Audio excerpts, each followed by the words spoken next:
Exercise 1.3 का 5 number तक solve हो चुका था। तो क्वेश्चन नंबर 6 जो लिखा हुआ है इसमें, इसको हम लोग को करना क्या है, एक सिंपल एक लाइन लिखने से इसका आंसर हो जाएगा। क्वेश्चन नंबर 6 में आंसर में लिखना है क्यू के, क्यू क्या होता है, पी बटा क्यू में जो लिखते हैं वो क्यू है। क्यू के अभाज्य गुणनखंड यानी नीचे का जो गुणनखंड आएगा वो अभाज्य गुणनखंड कहलाएगा। क्यू के अभाज्य गुणनखंड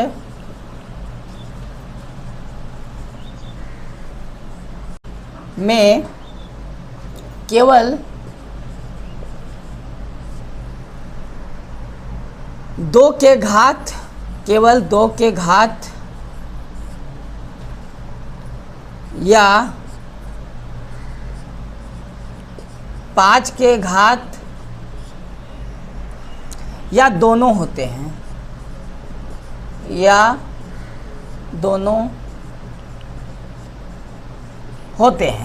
बस ये आंसर हो जाएगा। तो ये Q का मतलब हो गया जो हम लोग P बटा Q लिखते हैं, उस P बटा Q में Q का जो भी नंबर होगा, जो भी Q होगा, Q के जगह में कुछ भी संख्या होगा, जब उस संख्या का गुणनखंडन करेंगे तो उसमें जो भी गुणनखंड आएगा वो क्या आएगा, अभाज्य आएगा। पहली बात तो अभाज्य संख्या 2 होता है, 5 होता है, 3 होता है, 7 होता है ना। तो उस अभाज्य गुणनखंडन में 2 का कुछ घात होगा या 5 का घात होगा या 5 और 2 दोनों का घात होगा, नीचे जो Q का मान होगा। बस इसका आंसर इसी को लिख के छोड़ देना है, ठीक है। उसके बाद क्वेश्चन नंबर हम लोग 7 पढ़ेंगे। तो क्वेश्चन नंबर 7 में क्या लिखा हुआ है,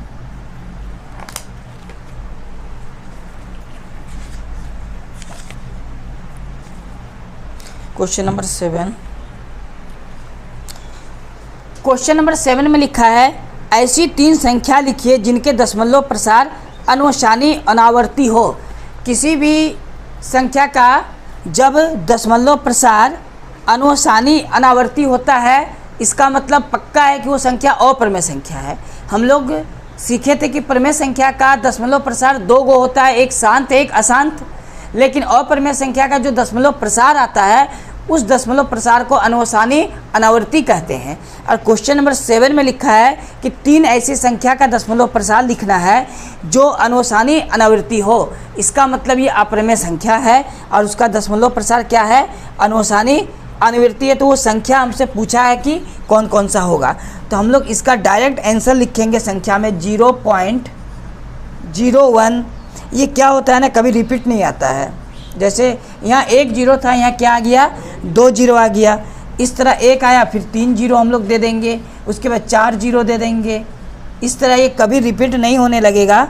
तो ये डॉट डॉट करके जाएगा। तो ये एक हो गया कोमा। हम लोग को 3 एग्जाम्पल देने बोला है, तो उसके बाद हम लोग 1 के जगह में 2 लिख देंगे। 0.0202, फिर 00 करेंगे, फिर 2 लिख देंगे, उसके बाद फिर 3 0 करके 2 लिख देंगे, फिर 4 0 दे देंगे, फिर 2 लिख देंगे। और इसी तरह ये डॉट डॉट कभी ख़त्म नहीं होगा, ये कोमा। ये 2 एग्जाम्पल हो गया, 3 एग्जाम्पल बोला था। एक और हम लोग दशमलव प्रसार दे देते हैं। ये सारा दशमलव प्रसार अप्रमेय संख्या का है, क्योंकि अप्रमेय संख्या का दशमलव प्रसार को अनुसानी अनावृत्ति कहते हैं। तो एक एग्जाम्पल और दे देते हैं 0.003, उसके बाद फिर दे देते हैं 3 को 0, फिर 3। कभी भी रिपीटिशन नहीं होगा। देखो यहाँ पर 0 का नंबर बढ़ रहा है, डॉट डॉट करके हम लोग छोड़ सकते हैं। जितना भी ये हम लोग एग्जाम्पल दिए हैं ये कभी रिपीट नहीं हो सकता है। तो ये अप्रमेय संख्या का दशमलव प्रसार का एग्जाम्पल है और इसी को हम लोग अनुसानी अनावृत्ति कहते हैं। बस आंसर में इसी को लिख देना है, इसके अलावा और बहुत सारा हो सकता है, ठीक है। क्वेश्चन नंबर 8 में लिखा हुआ है संख्याओं 5/7 और 9/11 के बीच की 3 अलग अलग अप्रमेय संख्या बताइए। ये 2 प्रमेय संख्या है और इनके बीच में अलग अलग अप्रमेय संख्या पूछा है। यानी प्रमेय संख्या के बीच में प्रमेय संख्या नहीं पूछा है 3 को, क्या पूछा है, अप्रमेय संख्या पूछा है। क्वेश्चन नंबर 8, ठीक है। तो क्वेश्चन नंबर 8 में अप्रमेय संख्या किस तरह हम लोग निकालेंगे। संख्या 3 को क्या है, 0.750। देखो ये एक पैटर्न चलेगा और चलते रहेगा, फिर 75 आएगा, फिर कितना 0, 3 गो, फिर 7 5 आएगा, फिर कितना जीरो, 4 गो। बस ये एक पैटर्न है ना। ये अपरिमेय संख्या डॉट डॉट डॉट करके चलते रहेगा। ये एक अपरिमेय संख्या हो गया।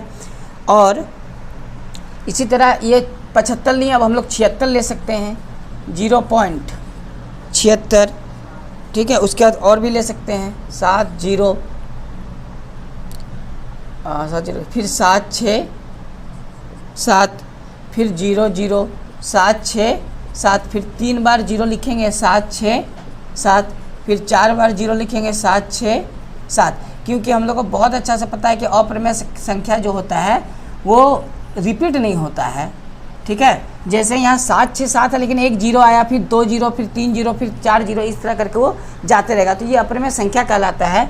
3 अपरिमेय संख्या का बात किया था, तो एक अपरिमेय संख्या और भी हम लोग लिख सकते हैं, जैसे 1 लिख सकते हैं, 2 लिख सकते हैं, 0.80 8 00 8 000 8 4 0, उसके बाद ये डॉट डॉट डॉट करके चल जाएगा, ठीक है। तो इस तरह हम लोग को अपरिमेय संख्या इसी फॉर्म में होता है। इसी फॉर्म का संख्या को हम लोग क्या बोलते हैं, अपरिमेय संख्या बोलते हैं। ये आंसर हो गया क्वेश्चन नंबर 8 में, ठीक है। क्वेश्चन नंबर 9 में लिखा हुआ, बताइए कि निम्नलिखित संख्याओं में कौन कौन संख्या परिमेय और कौन कौन संख्या अपरिमेय है। तो इसमें से चुनना है कौन सा संख्या परिमेय होता है और कौन सा अपरिमेय होता है। तो परिमेय संख्या और अपरिमेय संख्या के बारे में हम लोग चर्चा कर चुके हैं पिछले कुछ क्लासों में, ठीक है। फिर भी हम लोग समझ लेते हैं। क्वेश्चन नंबर 9 का ए में लिखा हुआ है, पहला क्वेश्चन में, √23। तो ये जो 23 है रूट के अंदर, इसका वर्गमूल नहीं हो पाएगा, क्योंकि 23 का वर्गमूल नहीं होता है। तो रूट के अंदर ऐसा नंबर हो जिसका वर्गमूल ना हो, तो ऐसे नंबर को, उस संख्या को जो रूट के अंदर हो और वर्गमूल ना हो, उसे अपरिमेय कहते हैं। क्या कहते हैं, अपरिमेय। तो ये इसका आंसर हो जाएगा अपरिमेय। ये अपरिमेय है, बस इसका आंसर ये हो गया।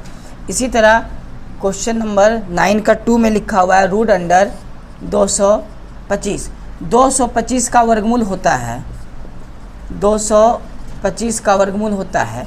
हम लोग 225 को लिख सकते हैं 15 का स्क्वायर, क्योंकि 225 15 का स्क्वायर लिख सकते हैं। स्क्वायर से रूट कट के आएगा 15, क्योंकि 225 का वर्गमूल कितना आया, 15।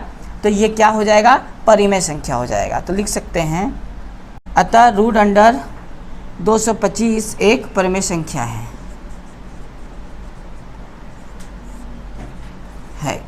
इस तरह हम लोग को लिखना है। तो जैसा कि ये रूट में देख के नहीं मार देना है कि ये अपरिमेय होगा, रूट में है तो पहले चेक करना है कि इसका वर्गमूल होता है कि नहीं होता है। तो 225 को जब हम लोग लिखेंगे तो ये क्या हो जाएगा, 15 का वर्गमूल। 225 का वर्गमूल 15 आएगा, इसीलिए 15 रूट के अंदर तो आया नहीं, तो 15 क्या हो जाएगा, एक परिमेय संख्या हो जाएगा, ठीक है। क्वेश्चन नंबर 3, क्वेश्चन नंबर 3 में लिखा हुआ है 0.3796,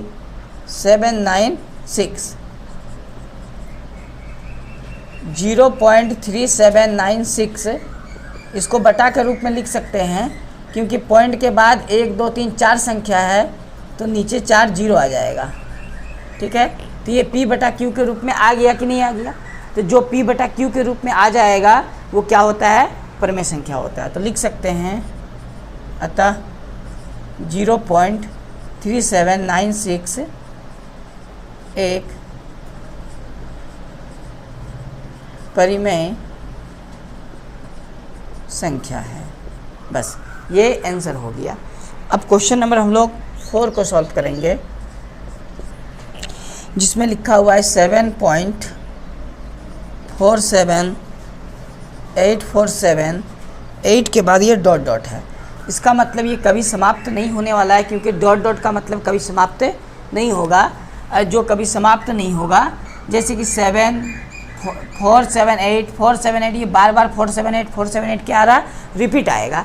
तो जो बार बार रिपीट आएगा वो कभी समाप्त नहीं होगा। तो ऐसे संख्या को हम लोग क्या बोलते हैं, अपरिमेय संख्या। तो लिख सकते हैं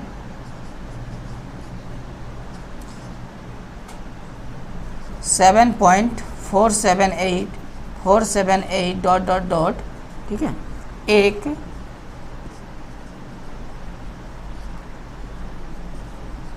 अपरिमेय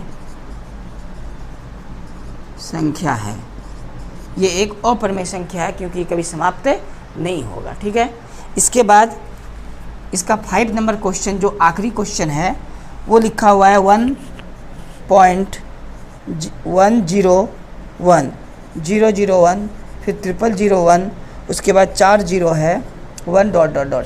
ये भी हम लोग अपरिमेय संख्या में एक एग्जाम्पल के तौर पे लिखे थे ना इसको, तो ये तो अपरिमेय संख्या हो गया क्योंकि ये संख्या कभी रिपीट तो नहीं हो रहा। 1 के बाद 1 जीरो आया, फिर 1 के बाद 2 जीरो आए, जीरो बढ़ते जा रहा है, तो ये कभी भी समाप्त नहीं होगा, रिपीट नहीं हो रहा है, इसीलिए ये क्या हो जाएगा, अपरिमेय हो जाएगा। तो लिख सकते हैं हल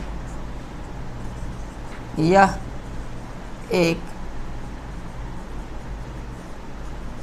अपरिमेय संख्या है। ये आंसर हो गया, ये एक क्या है, अपरिमेय संख्या है। तो परिमेय संख्या और अपरिमेय संख्या समझ में आया। अगर मान लिया जाए पूछेगा कि पाई क्या है, परिमेय या अपरिमेय, तो पाई को हम लोग को बोलना है ये एक अपरिमेय संख्या है। अगर पूछेगा 22/7 क्या है, तो परिमेय संख्या है, क्योंकि पाई का एग्जैक्ट वैल्यू 22/7 कभी नहीं होता है।